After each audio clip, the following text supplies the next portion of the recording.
First day on a new track of timber. Just outside Lowry City, Missouri.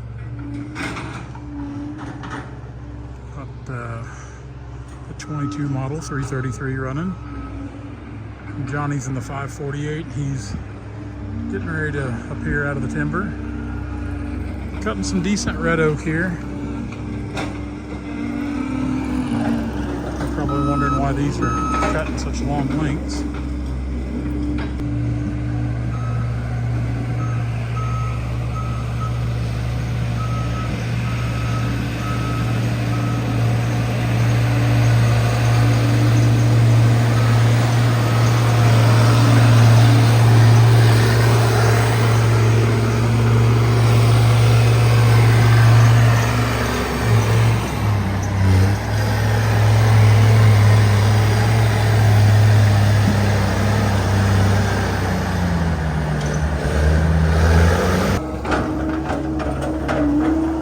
Deck area. Some good black oak, good red oak. Some of it's cut kind of ornery. It's pallet pile down there, pallet and tie.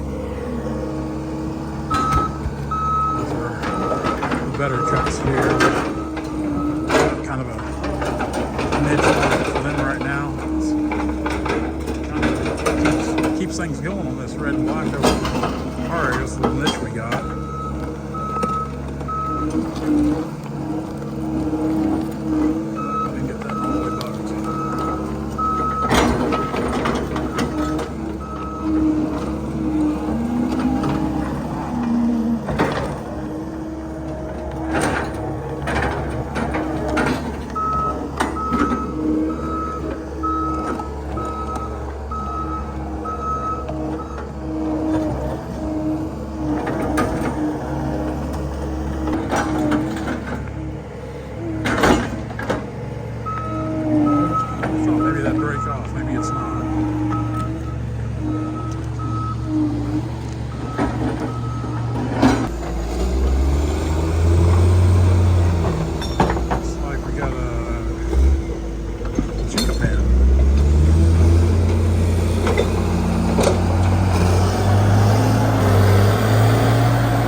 Worst part about cutting some of this oak here in the Ozark Hills is you never know how it's going to cut.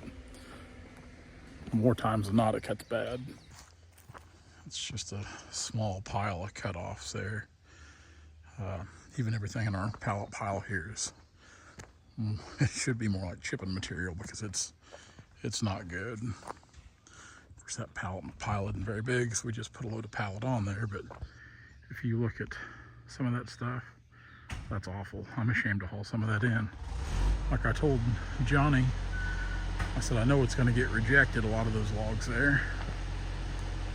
I should have just left them here, but we'll try it. Some of the better chinkapin, post oak there. Hopefully some of this stuff here cuts good. The red oak, it's cutting good. We're cutting some kind of unusual lengths for an order we've been filling, and for the first time in a long time I've been kind of excited about buying and cutting red oak just because of this order. It's gonna get hot today. We'll try to go in here and get a load on the ground real quick.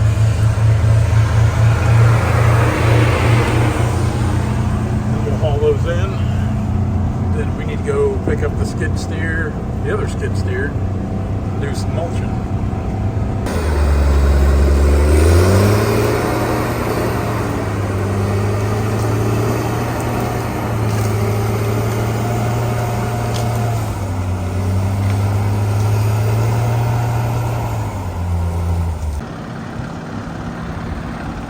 Two in the morning. We're loaded up. Ready to go.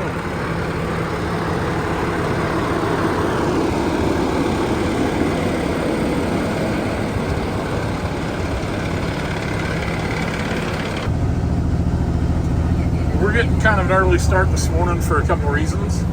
The main reason is it's a holiday weekend, or week, it's Friday, and weekend, I've got to go right through Lake of the Ozarks here on 54 Highway.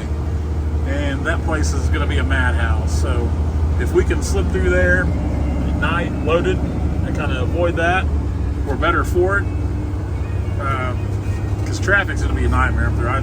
Coming back empty won't be as bad, but running heavy up there, because yeah, let's face it, I'm heavy if I'm running at night. So I don't know how heavy. I'm not going to stop and weigh myself, but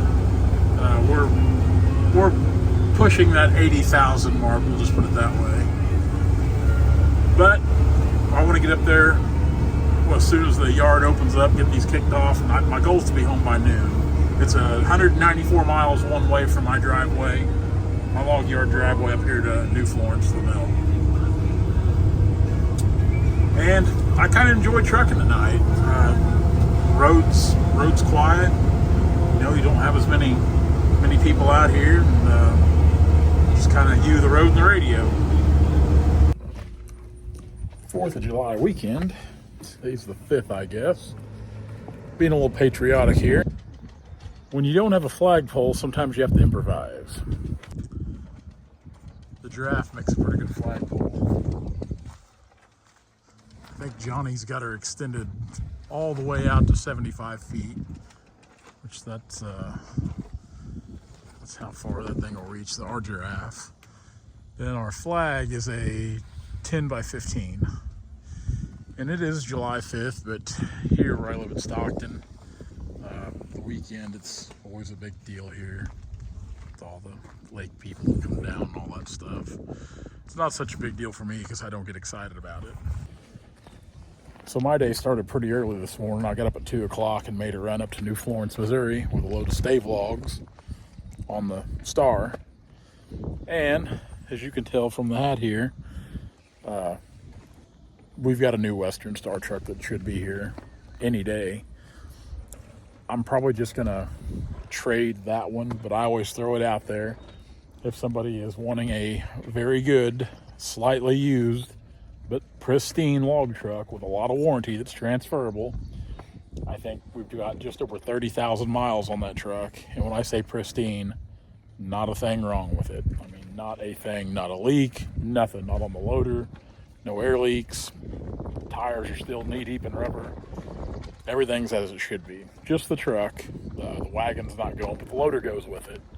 So we've got a new Serco loader coming on our new Western Star truck. But that would make somebody a really good truck for a long time. Like I said, there's a lot of, I bought an extended warranty with it that's transferable, so you get the peace of mind with that as well. Log yard's looking pretty thin. Got the 12 model 648 up there on this side, then the 548 on the other side, which it's getting ready to go right back out either Sunday or Monday. We'll take it to its next job. The 13 model 648's in the shop here setting. Of course, the 440C, the older John Deere skid steer, the 22 model. There's the 13 Model H sitting in here. Of course, the Komatsu in the back. It's Johnny's golf cart. They blew the motor up in it, so he's had it here working on it. And the old Yale, this aggravating thing, it's not the forklift's fault. It's whoever owned this thing before I got it. Just neglected and abused the poor little thing. That's a handy little tool. I always joke with people. I tell them I bought the forklift and got the shop thrown in for free, but it had a tilt cylinder that was leaking bad. And when I say bad, like someone had tried to rebuild it. Maybe Jason Voorhees, I'm not sure who it was, but they just destroyed that cylinder. We tried to get it rebuilt, but it was not rebuildable.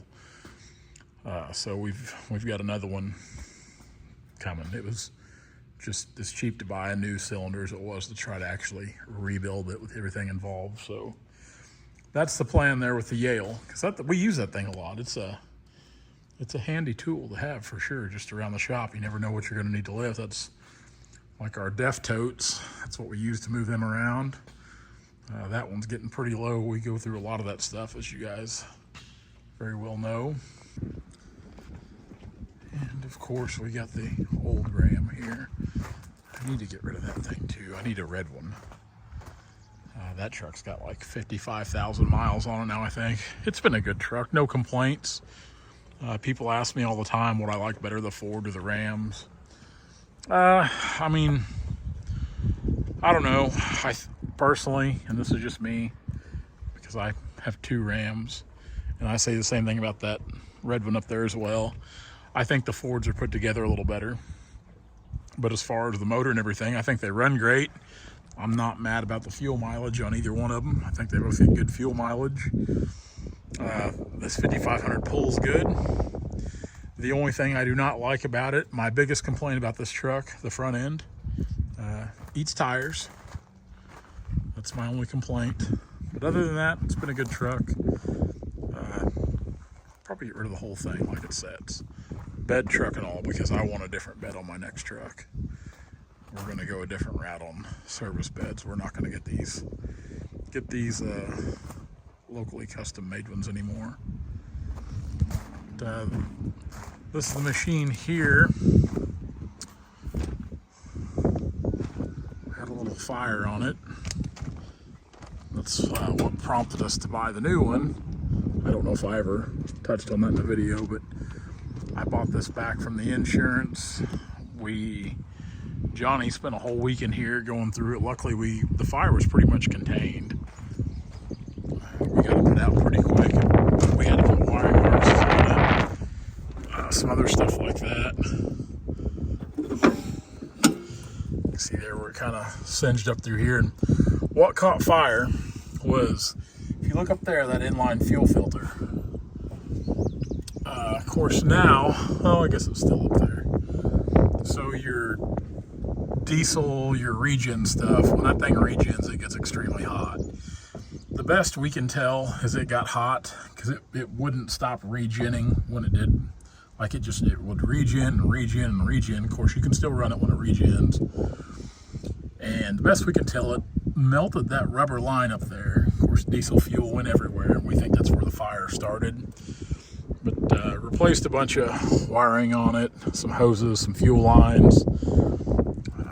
Wasn't too bad. It runs like a top. And again, we recently had some work done to this to improve how it runs. And I will say this, these things are monsters when they have a little tune-up done to them. This thing runs, it's just night and day difference on how it runs. And this machine here, we'll still take it on some of our logging jobs. As you can see here, it's primarily going to have a mulcher on it. Because running the mulcher is kind of hard on these machines. So we'll just keep a mulcher on this for the most part, and we'll just pair it with the Giraffe up there and let these two guys do their thing. Of course, as you guys know, that's Brandon's Peterbilt and Lowboy there. 440. We need to get this thing inside. Old Reliable here. Old Reliable. Get it parked back inside. Komatsu bucket. It needs a little welding done. Brandon needs to do a little patchwork. When I bought the loader, you can see here a bad crack in it. The loader's been an excellent loader for a yard loader and doing what we do with it. But that bucket needs some patchwork for sure.